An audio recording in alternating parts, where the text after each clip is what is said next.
Hi, thank you. Thank you so much. I'm Greek. I'm used to having my last name changed around. It's Dikeakos, so I usually go by Kat, so hopefully that's a bit easier. Thank you for having me here today.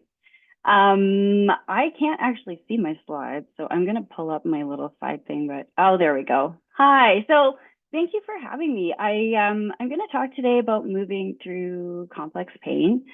I originally was going to make this really kind of medical. I work as an occupational therapist and then decided probably don't want to hear about that. And like by nature, I'm also in the middle of a pretty severe pain flare up. So I have a bit of brain fog this morning. I'm sure probably a lot of you have experienced something similar. So bear with me if I end up rambling a little. Therese, just hone me back in. If I could have the next slide, that would be wonderful.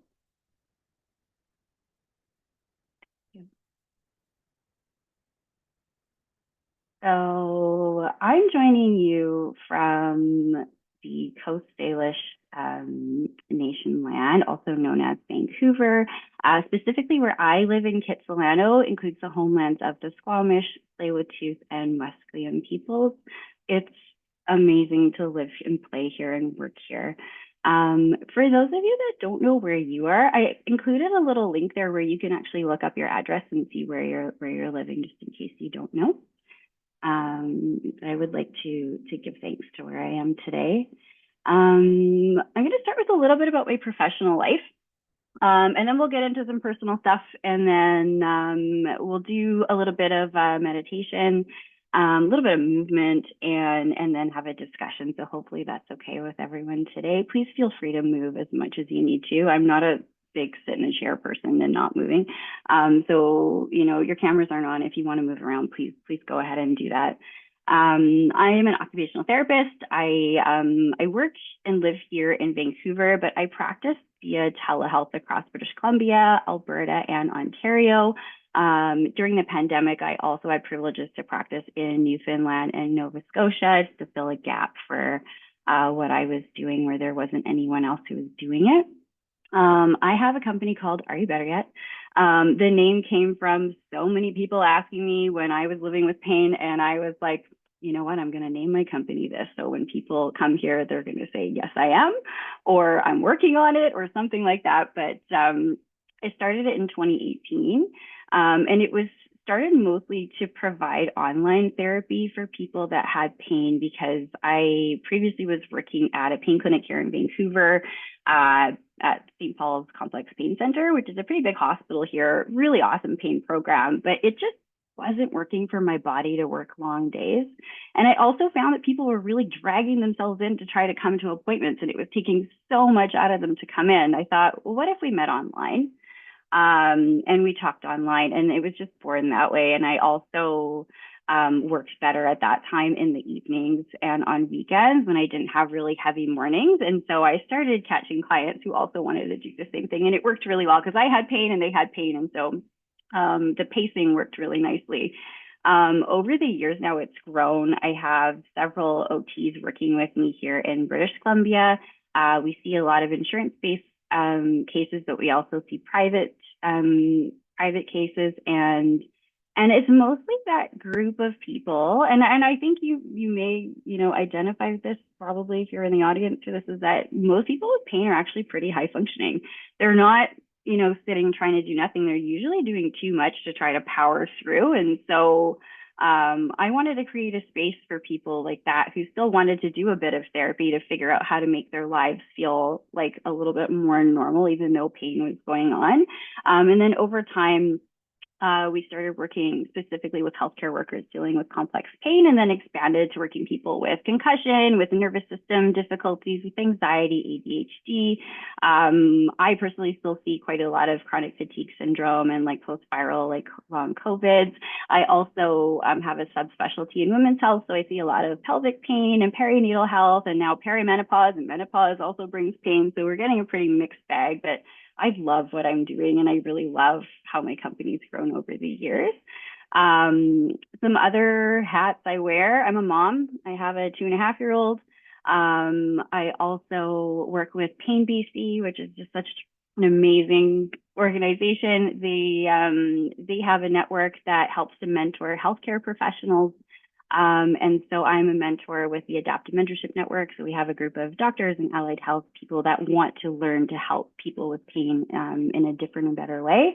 I also founded and chair the Chronic Pain Practice Network for CAOT, which is the Canadian Association of Occupational Therapists. And then here in BC, I also sit on the advisory committee for mental health, substance use, and chronic pain. So that's my resume. We can go to the next slide. We're gonna get into my origin story.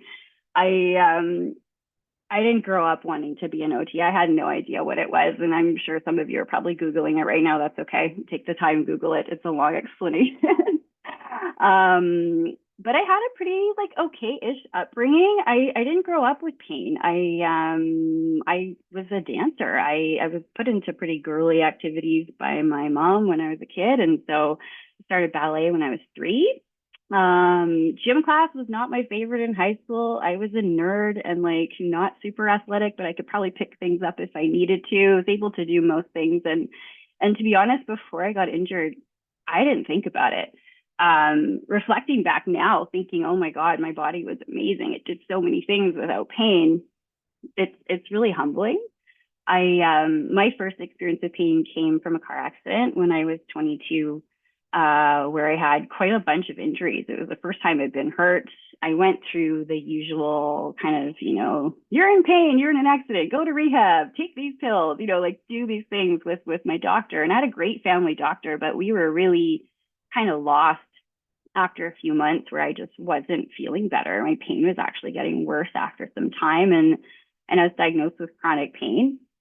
Nobody told me what it was. And I was studying to be a lawyer at that time. I was trying to finish university and go into law school. I was not interested in health at all. And I started learning about it just because I started to get so frustrated with what I was hearing from my healthcare providers. And also, back then in 2007, there were still 2-year wait lists to see specialists. So I signed up for one of those 2-year wait lists and started trying to learn about pain on my own.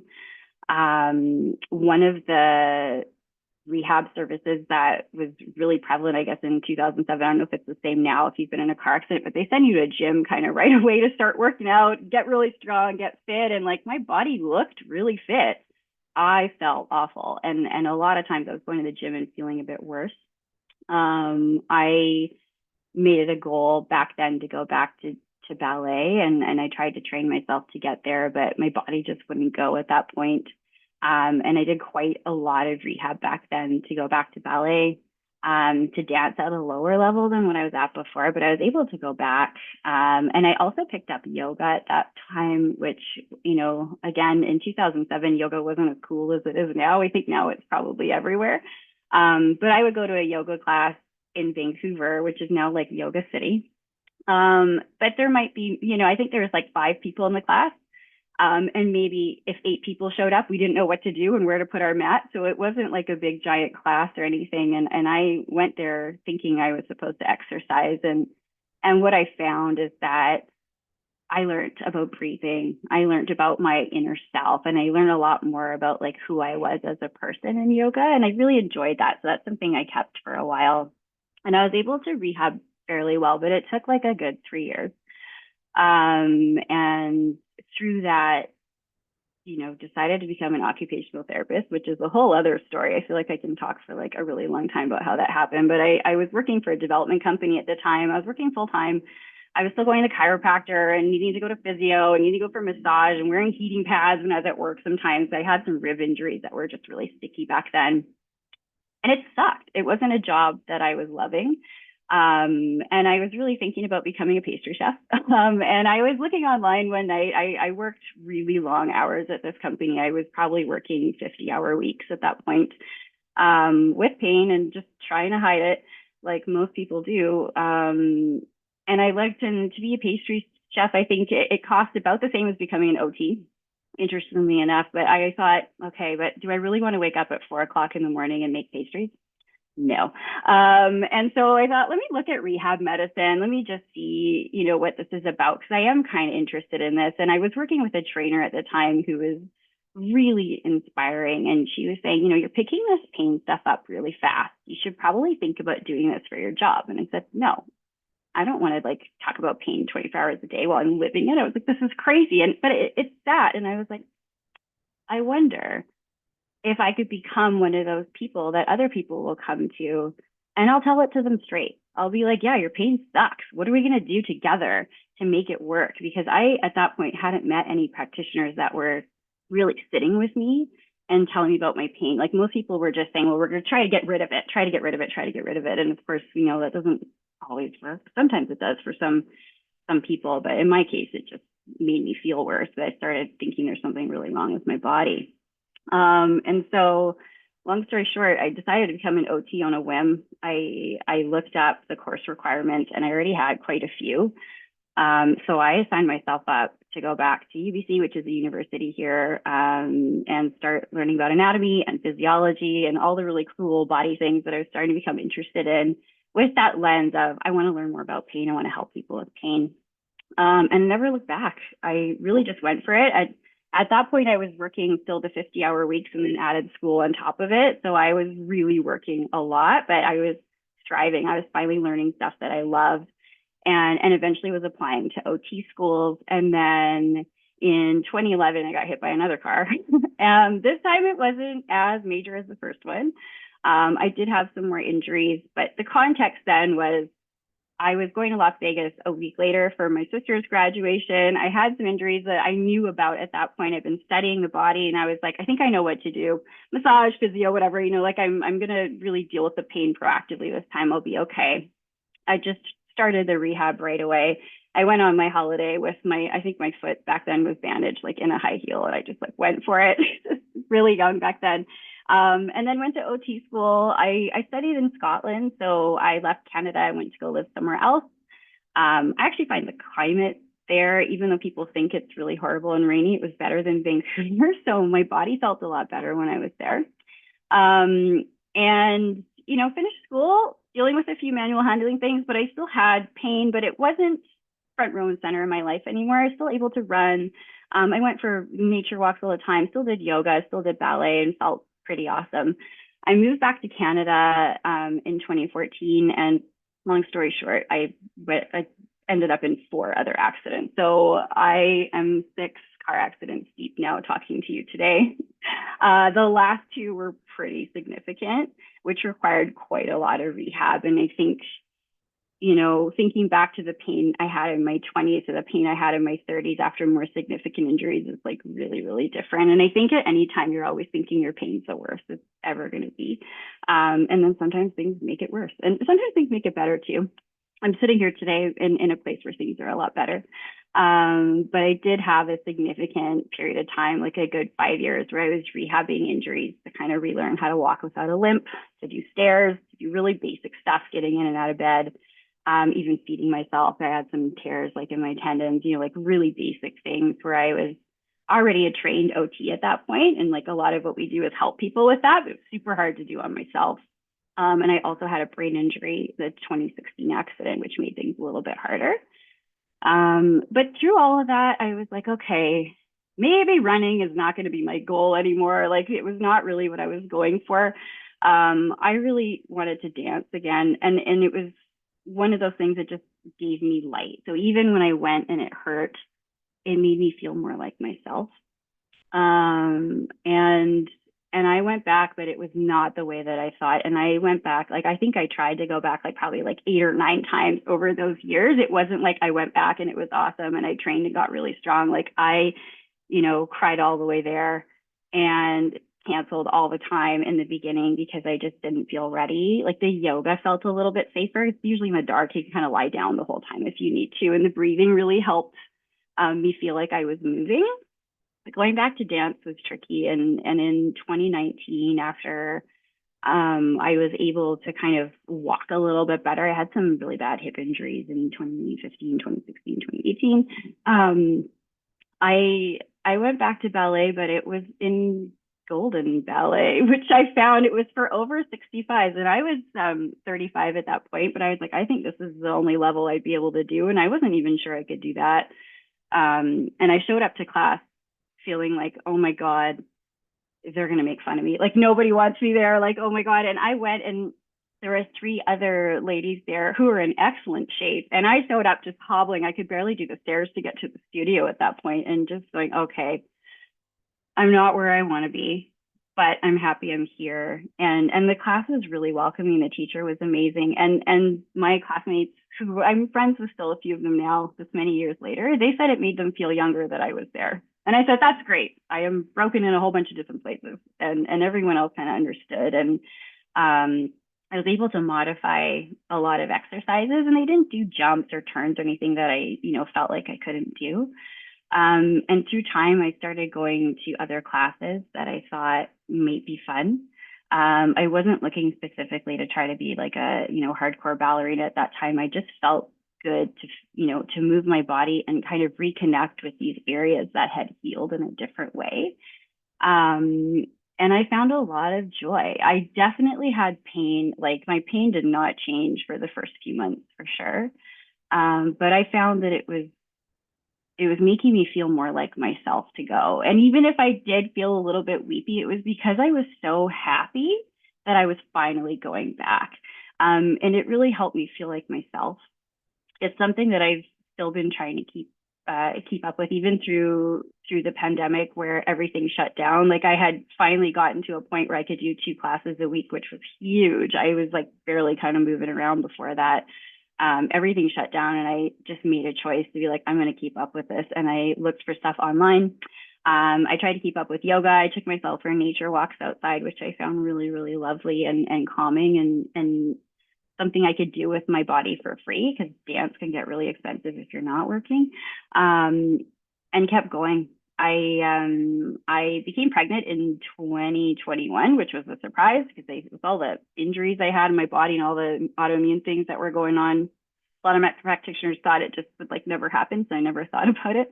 And I was actually able to keep dancing while I was pregnant, which I thought was unbelievable. And I started to really appreciate my body in a different way, and really look at it being like, wow, you are healing. This is really cool. Things still hurt, absolutely, but my body was doing things I didn't think it could ever do. And I started to really forgive a lot of the areas that were injured. That was a huge piece of my journey of moving through pain, and really just putting a lot of forgiveness into my legs, a lot of forgiveness into those areas that hurt so badly, and saying, I'm going to take you somewhere today. Come with me, pain. Let's go. We're going to dance today. And really just making space and pacing myself. So when I was doing things that might have made me hurt a little bit more, that I was allowing some rest time afterwards, and through time just got stronger and stronger. I danced through my pregnancy, I think, till about 8 months, and then I was just way too fat. I gained about 70 pounds. The recommended weight to gain is like 20, and I just was like, this is just how my body handled it. And after I delivered my baby, actually caught COVID and ended up with like a post-viral syndrome, and was diagnosed with rheumatoid arthritis after that. So the last couple of years now, I've been managing rheumatoid arthritis, which is kind of like an inflammatory joint condition with pain. But luckily, it's 2024, and the medication for that's fantastic these days. So I was able to go on some drugs at work. And my pain's like fairly well controlled. It's like, and I say that with like, it's predictable. It definitely still happens. And if I overdo things, I still feel it. But like over the years, I really feel like I've been able to keep myself feeling strong, and keeping that vision of staying strong throughout all of this rehab and all of the things that have happened made me feel a lot better than thinking I needed to exercise. So if you can go to the next slide. Just being mindful of time, because I do like rambling. Oh, it's past this one. I got ahead of myself. Next one, please. Yeah, next one after this too. Yeah, this one. If I ever write a book, it's going to be called Pain Sucks, but Your Life Doesn't Have to. That's kind of been my motto for the past like 15 years for sure. But what I really wanted to share today is that, like, even though lots of things happen. I think definitely from working at a pain clinic, like I have seen well over 1,000 people with chronic pain over the years. And I was sitting there being like, am I ever going to meet anyone who's been in 6 car accidents? Like I really felt like a freak for a while. I did meet one patient who had been in 5, and she had actually said, oh my God, I've been in 5 accidents. I'm never going to meet anyone like this. And I said, would it help if you met someone that's been in 6? She said, who are they? And I was like, it's me. um, and I was like, I waited to come to this same clinic. And, even when I was in healthcare and I was waiting for specialists, I went and saw everybody I was supposed to see. And I found they didn't always listen. Even though I was already working in pain medicine, I had reports written about me where I would look at them and people referred me to myself. Like, I was like, did they even hear what I did for work? Like, that happens. It's just one of those things where not all, rehab teams are amazing, but I was really lucky to assemble a dream team. I've been working with a spectacular physiotherapist for the past 2 years. He's really on board with anything I want to do and helps me get there. I have an amazing rheumatologist. I have an amazing physiatrist. I've got a functional medicine doctor who looks after me too. Like I assembled that dream team that kind of keeps me going. But it was tricky. And I feel like, being asked to talk about exercise today really made me feel weird because I said, I don't know if exercise makes everyone feel amazing. It can make you feel stronger for sure. It can help you connect with your body for sure. But when I really was reflecting on it, what I want you to know and what I can share, what I've learned over like, almost 20 years now living with pain that kind of goes all over the place and lots of injuries and lots of illnesses and all kinds of things that have happened is that like, don't miss your life because you have pain. There's a lot of people I've talked to over the years, and I went through this myself, where you're just so afraid that things are going to get worse or that you're going to make it worse. You don't go do anything. There's a wedding, there's something coming up that's going to be a lot of fun, but you're like, I don't want to pay for it. Like I might be in bed for a week after. Some people are in bed for a month. It happens.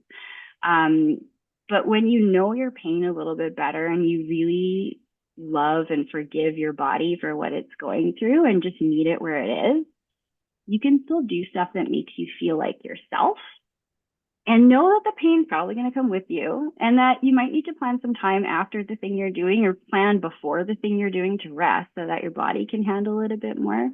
But there's so many cool things you can do in your life, even when you do have pain. And on those days where you feel like you can't move at all, breathing is the easiest, free kind of movement you can do.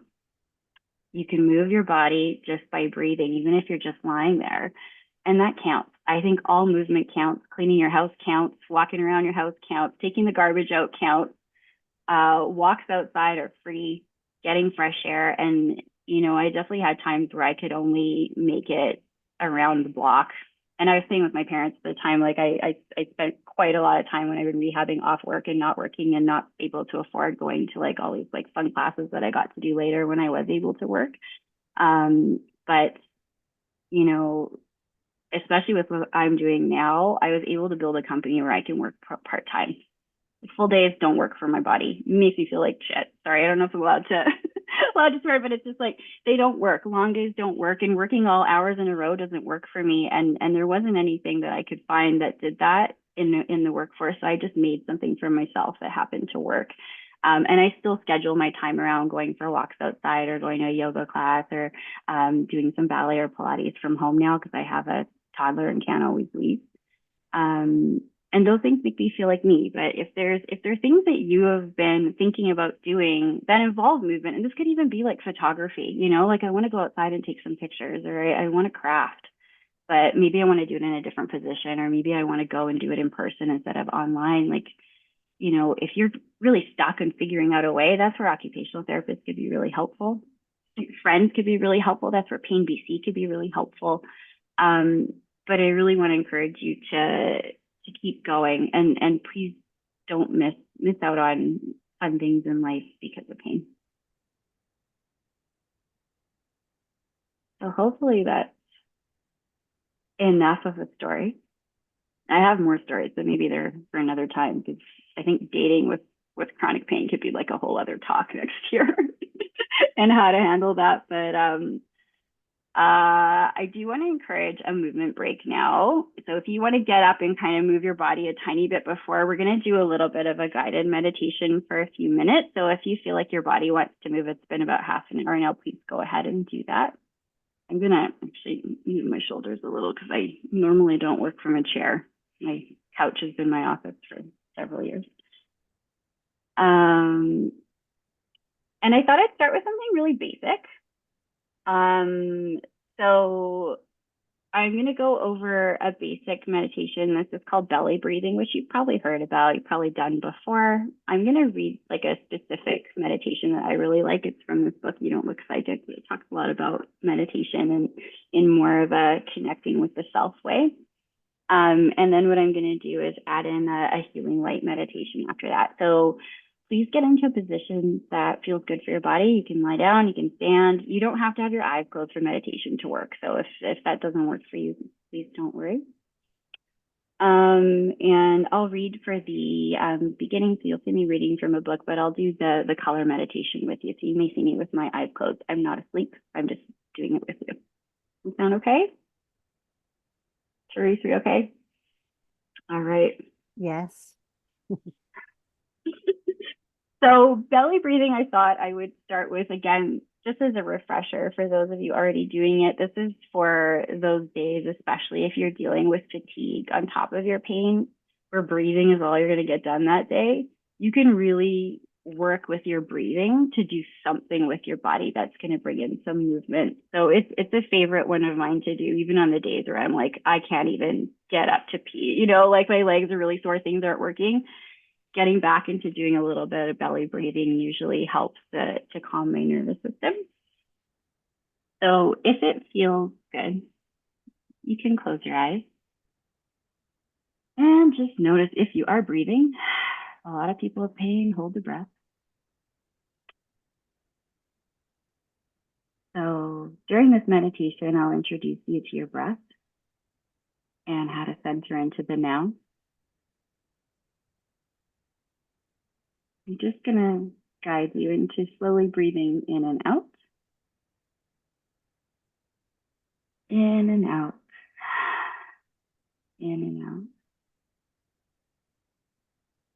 And just falling into relaxed, slow, calm, easy breathing. With each breath, start to follow the pattern and rhythm of the breath.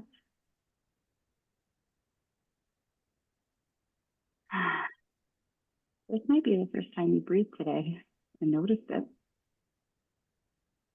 You can also invite one of your hands to come rest on your sternum, which is this area in your chest. And you can also invite your other hand to sit on your belly if that feels comfortable. If you don't want to, you can just imagine it. And notice as an observer which area of your body is moving. Might be just the top, might be just the belly, might be both. With each breath, start to focus on your right hand so that your right hand slowly lifts and falls. I'm going to speak up now because I just got a message, can't hear you well, so sorry about that. Slowly breathe in and out. Again, we're just looking for a little bit of movement. It doesn't have to be a big ab exercise here. I'm going to invite you to empty your lungs. 1, 2, 3. And then fill them up again. 1, 2, 3. And then again, 1, 2, 3. Good. Keep going for a couple more cycles. With each inhale, focus on your right hand lifting, and on your exhale, focus on it falling. Your mind focusing on your breath. Calm, relaxed, slow, easy breathing. If thoughts are coming up, which is normal, or you're in the chat, also normal, it's okay. Come back to your body and maybe even imagine yourself sitting outside on a really beautiful sunny day. And notice as you look in the sky that you see blue sky and clouds drifting across the sky. The clouds come and go, and your focus constantly returns back to that blue sky. Noticing that your thoughts are going to come up, and that's okay. Maybe sending some of those thoughts away on clouds. And with each breath out, you're blowing those thoughts away. Returning to that slow, deep, easy breath in your body. And notice that this belly breathing pattern is starting to get a little bit easier. I don't do breath holding as an OT, so I'd like you just to breathe normally through the rest of this. And inviting you again, close your eyes if that feels safe, but we're going to do a little bit of invitation for light here.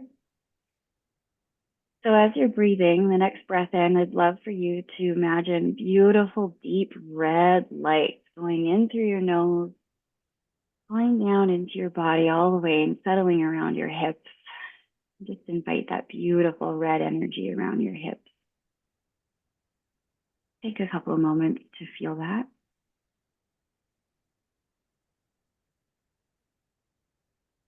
And on that next inhale, imagining a very beautiful, sparkly orange.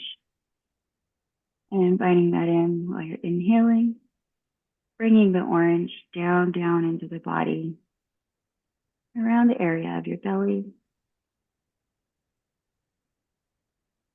And breathing that in. On your next inhale, inviting in the color yellow, or some people like to imagine gold. Bringing that in around belly area again, but a little bit higher up, just above the belly button. Really feeling that beautiful golden energy in your body. And on your next inhale in, we're inviting in the color green. And we're inviting in that color all over the body. Green's a lovely healing color, but we're letting the color settle around our heart space.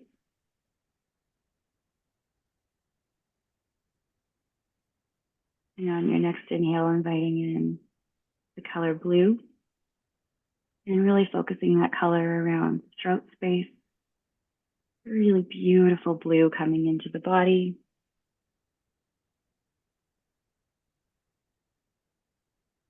That's right. And on your next inhale, we're inviting in the color purple, which is going to come around the eye space and top of our head. And just taking a moment now to feel all those colors in the body. You might not feel any colors, you might just be breathing. That's okay too, it still works. And on this last couple of breaths here, I'm really going to invite this rainbow energy now. All of these colors you've invited in, you go all the way from the top of your head, down your nose, to your shoulders, your chest, your hips, your legs, your knees, all the way to your toes. You're really starting to feel this lovely color energy just all over the body, and it's bringing in a bit of comfort. I'll spend another couple of breaths here before I bring you back to the room.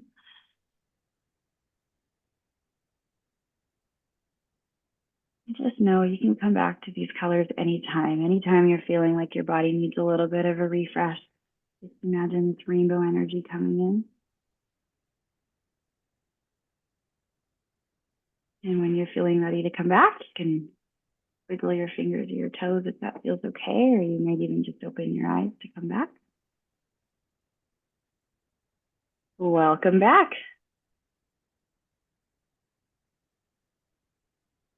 Therese, how do you feel? Oh, I've never done a colored meditation before. I like meditating, actually. I like it when it's short. I feel like low commitment stuff like this is only a couple minutes to spend in the body. It can be quite nice. Yes. And low pressure, right? If all you do is breathe, you still did it. But if you feel a bit of healing light through the day, that's also awesome. I find it helps immensely. I remember when I first was introduced to my family doctor, and we were talking about pain and how it was going to be treated, etc. And he recommended that I go to mindfulness meditation group. It was a 12-week program. And to be quite honest, I thought he was fobbing me off. I thought he's just ignoring it. He's just throwing me wherever. But honestly, it was one of the best things I've ever done. And I Yeah. still use it today. I use it to put me to sleep every night.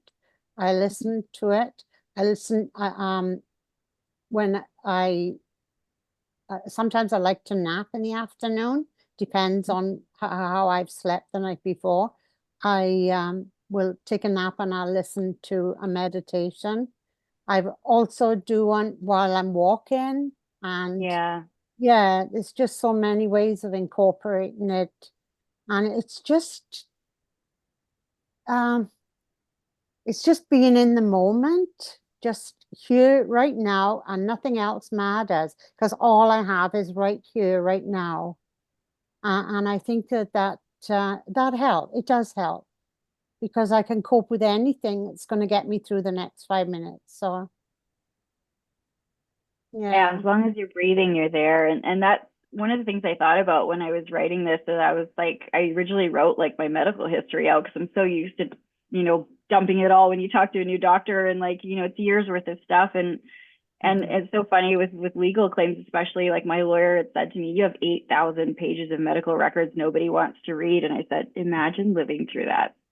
And Yeah. she shut up pretty quick. But like, thinking about, do we really want to be like dragging around our past and what's happened to the body all the time?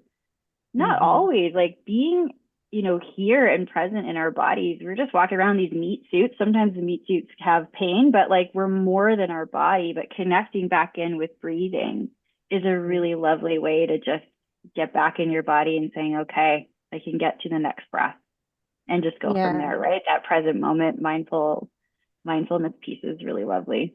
Thank you for sharing that. Yes. I'm glad other people are into it too. It took me a good few years Mhm. to get into it, but I'm pretty into it now. Like I'm 40, so I've been on this journey for quite a while. But I think I yeah, was initially really closed mind about it. I just felt like I was entering some kind of cult or something. I don't know. yeah, Get into yeah, or like it was meditation, religious. but Yeah, yeah. yeah, or like prayer or whatever. And that is a form of Yeah. meditation for some people, but like the most basic mindfulness is just coming to the present moment and then practicing non-judgment. And a lot of us really judge our bodies when they're hurt. Like we judge our bodies for not healing fast enough. We judge our bodies for hurting. We judge ourselves for overdoing it and causing the hurt sometimes. Like there's so much blame and like, kind of attack thoughts that we have on ourselves so much. We live with pain, we don't even always notice it. And I found that the breath work helped me to just bring in a little bit of forgiveness. And that's when I started doing more of the light type of meditations, of just really imagining some new stuff coming into my body. So I thought, why not healing light? Yeah. Yeah. I think that if you can come to a kind of acceptance that it's not how it used to be, but it's Mm-hmm. n- not too bad at the moment, and I can um I can do anything uh Mm-hmm. today or 5 minutes or 10 minutes or whatever. But and I think that this really, to meditate does help you. It grounds you. It stops you in your tracks when you're so frustrated with your pain and so tired from your fatigue. Or actually, I find fatigue the worst. I can handle a lot of pain, but the Yeah. fatigue just drives me insane. Yeah. Yeah. Yeah. When you just Absolutely. think And the of trying brain, to do something, just yeah. knowing you don't have the energy to do it. Yeah, Mm. absolutely. And it's like, where do you get your energy if you have nothing? Where do you get your energy if you've taken pain meds that wipe you out? What are you going to do? Right. And that's when, again, your breath is really portable. It comes with you. It's the easiest kind of movement we can do. For me, especially with like rib injuries, like a lot of the injuries I had were to my rib cages from like how I was hit. Like breathing was a big deal. Breathing hurt for many, many years until, I started looking at it in a different way and really practicing it intentionally. But like, there's so many different kinds of breathing, and breathing can also make us feel really triggered sometimes. So that's why it's like, if you're moving and you're doing something you love, and this is where, dance really works for me. And you can have a dance party in your house at any time. Most Yeah. most songs are Yeah. about 3.5 minutes. You turn on your favorite Yeah. song and move around your house, even if it looks horrible. No one's gonna see you. I mean, like, I have pretty big windows here, and I don't even care what they see anymore, because like I do it with my son to like shake us up, especially when Yeah. I'm feeling really sore. Now I actually really appreciate movement, whereas before I appreciated stillness. I still have a mix of both. Mm. But it really like helps you breathe. And I think for sure, if you're singing along, you're breathing for sure. Oh, Um, yeah. Mm. so, and that's mindful too. It doesn't always have to be so quiet. Mhm. I don't know if I can share anything after. I do have a couple of apps I really like that are free, that have just like really quick timers Mhm. for breathing, that like I'm happy to share after this if anyone wants. One of them is called 1 Moment Meditation, and it's just like a little timer of like a cartoon that breathes with you for a minute. You can take it with you and do it on the go. And the other one's Breather, which Yeah. was created by Kelty Mental Health here in BC. It was more towards teens living with mental health issues. I found it so lovely for pain. And they don't care how old you are when you're on it. Like I tried stuff for different age groups all the time, but it actually has like a little like circle of like breathing that you can do. So if you are in panic mode, because I think a lot of people also have anxiety when they have pain. You're not always in the calm area. Like, it's nice to actually have something to look at to kind of work with your breath that way. And then, Mhm. you can hopefully take yourself for a walk or do a little bit of movement that feels good in the body. Or maybe you are inviting in like a, 3-minute dance party into your day. Yeah. Yeah. Yeah, so you can share that. It'll be in the exhibition area Okay, after. I'll give it Yeah, to we you can guys so put you it can on post it. the. Yeah, yeah. Yeah. We have a lot of people relate in here. First one is from Jenny Lorca, who's also a steering committee member, and she says, "Kat, flares and brain fog are super relatable. You're among friends here." So That's really sweet. yeah. And thank you. I've never done this before, and now Hmm. have to find a beginner yoga book to start with. So we'll help you with that. That's from Mm. Shelley. Um, Great point about dragging around your medical history. I found it very traumatic. Oops, hang on, sorry. Oh, found sorry. That's okay. I can Oh see yeah, it. it's traumatic to share that history, switch into the present on a daily basis, help me move forward and accept my body with a peaceful, non-judgmental view. That's lovely. Yeah. Great insight there. It is, because it is. It's like it's. I even thought, I was like, I don't want to tell people all the stuff that happened to me, because it might make them feel worse. Like, because they'll start thinking about theirs, and then we're just gonna have a big pain cry session, which happens, right? But um, you know, finding a way to do stuff even though the pain is still there, instead of trying to get rid of it altogether. That took me years to figure out. I was really trying to get rid of all the pain in the beginning, and then I was like, you know what, pain, you're coming with me. Let's go to ballet. Let's go to class. I could only stay for 20 minutes. That's what I did. I really made my peace with bailing early in those early classes, and being like, I'm just going to try to show up and put on the shoes. And if I last 5 minutes, that's how long I last.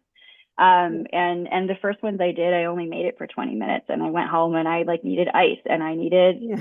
I don't think I can name the medications I was taking, but I took all the stuff, and through time I started being able to stay a little bit longer and longer and longer the more that I kept trying, and I just kept taking myself there. And I kind of looked at it as like, Kat, we're taking you and your pain to this dance class. Let's go. We're coming Yeah. together. Like, the pain is part of me. It's not something I hate that I'm against all the time. I was like, just come with me, pain. Let's go. And I like how you life. have said, well, if I can't do that, I can do photography. If I can't dance, I can sing. I just love that. It's so proactive and it's so inspiring that you can share that today. I think that's great. Yeah. Oh, I can It see always some says more. plan B. Yes. We're so much harder on ourselves. We beat ourselves up when we need to be kind to ourselves. Yeah. Yeah. Oh my gosh, look at all these wonderful messages. Yes, I I know. don't know if we can read them all. I see one from Leanne that says, do you have guidance or experiences to share about how to share your medical history in a targeted way without dragging all the details into your body and mind again? Yeah, that's a good one. I mean, I really thought I was going to cry today when I was thinking about this. I have a therapist that I work with too. I worked with her for years and I texted her and she's like, Kat, I haven't heard from you in a while. And I said, I'm supposed to speak at a conference about my life. And like, as an OT, this is my first time actually talking about my own medical history, like in public. Like I don't share this with clients. I have maybe seven people out of thousands that I've worked with over the years where I've really told them some personal details about my life because it was therapeutic at the time for them to know I'd been through the same surgery or like things that were really similar. But usually as therapists, we don't want you to worry about us. So, I'd be sitting in like definitely in the pain clinic seeing however many hundreds of people that were saying, oh yeah, my pain is this. And I'm sitting there being like, I think I'm going to go to the ER later for something like, like just really be like, oh my God, I also feel this. And it was a lot and it was a triggering kind of place to work for a little while when I was more acutely hurt. Like I think when I had healed a little bit more, it became easier to work with that group of people. But it took a while, right? And I think with sharing medical history, it's like think of what the practitioner you're going to talk to needs to know and write it out. I think brain fog is just such a big thing we don't always talk about with chronic pain, but like when we're in pain, we can't think, right? Especially if you haven't slept or if you're on like gabapentin or something, like they really snow us, right? And so having something to write down, or I think I even used to email people ahead of time. I used to be like, here's my history because a lot of doctors, especially for those medical exams, would be like, "Oh, I didn't read your chart, so you can just tell me from the beginning." And I'd be like, "Are you effing kidding me? This is like 8 years of stuff. You should have done your homework, right?" So like, I know for me as an OT, I always read the homework. I always check it because I know that it can be really hard for people to talk about their stuff when they're first coming to me, and even filling out the forms can make you feel horrible about your life.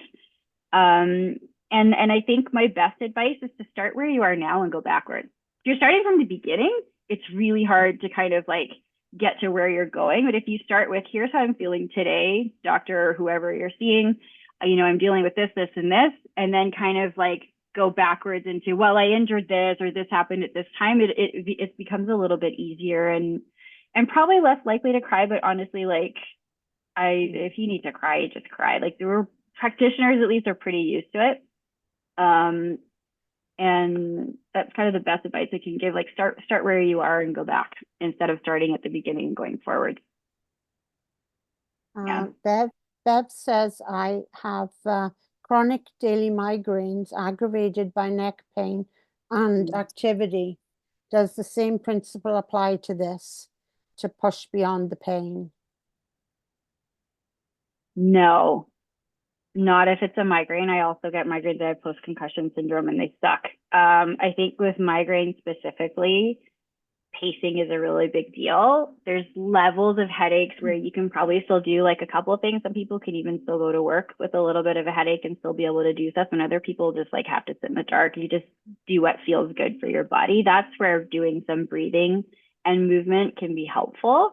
Um, for me personally, getting fresh air actually helps me feel better when I have really bad headaches. And I actually just cheat and I put on like a baseball hat so that the light is kind of blocked off from the top.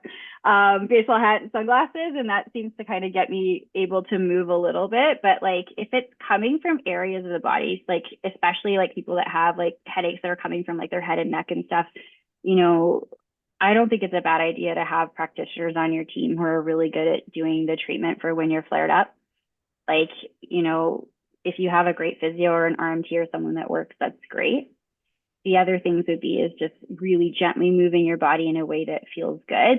But pushing through really, really bad pain, I'm not a fan of because like your brain is smart. It's gonna make you like think that the thing you're doing is gonna always cause pain. So we're looking at like mild medium level pain to kind of push through. If it's like the really, really bad stuff, then please take the rest. Your body needs to rest. It's okay. Like a lot of things can wait. And like you will also really learn the art of canceling things. And if you're stuck with your boundaries, maybe I'll do a talk one day about that and like really lovely ways to cancel when you have pain, but you don't want to tell everyone what's going on. Some Baron said, I liked the fact that you admitted that exercise is not for everyone. Thank you. I don't want to You're feel welcome. guilty and shameful. Yeah, yeah. And I see that there's also, is there any experience for people seeking chronic pain and weight inclusive support? I didn't really find any when I was struggling with my weight. Like I've lost 65 pounds in the last like 2.5 years, and it was really, really slow, like really slow, especially because I was on prednisone for 2 of those years, which just kind of kept me feeling, enormous. That's when walking was really helpful for me because my joints also hurt quite badly with like the extra weight on my body. But most practitioners I spoke with just were like, well, you should lose weight. And I was like, thanks. This is where I think going to maybe like a naturopath that's skilled in like functional medicine really understands hormone health, which is a big factor in weight management for people, and cortisol, which is also something we really just pump out in the bodies when we have pain. Those practitioners can be really helpful, and dietitians can also be really lovely for that. A lot of them work online these days too, so you don't have to go in, and dietitians are usually covered by medical. There's sometimes programs at community centers and things too. And I also recommend Pain BC for those of you who can access it. There is a pain support line where the people who answer the phone know all the services. So they'll probably be able to signpost you, hopefully to something that will help. But like I'm still looking for it. Like I think for me personally, I just worked out like really carefully at home, just 10 minutes at a time in the beginning from home because I didn't want anyone to see me, and eventually started to feel a little bit better. But it was a long process. Well, I think we've reached our time. Thank you so much, Kat. That was a great Yeah. talk. It was really nice getting to know you. Thank you for your candor, and it was, I Thank really you for enjoyed it. listening. Thank you. And I see that there's still some other questions, and I have the last slide here. I'm really happy for people to email me if they have questions. I am a little bit slow because I don't work full time. So please send messages. I will do my best to get back to anyone that wants to talk. I'm not like a big Instagram person, but I'm on there if you want to message me there too. But email is probably the best way to contact. And if you do have kind of comments or specific questions, I'll do my best to answer what I can. Thank you so much.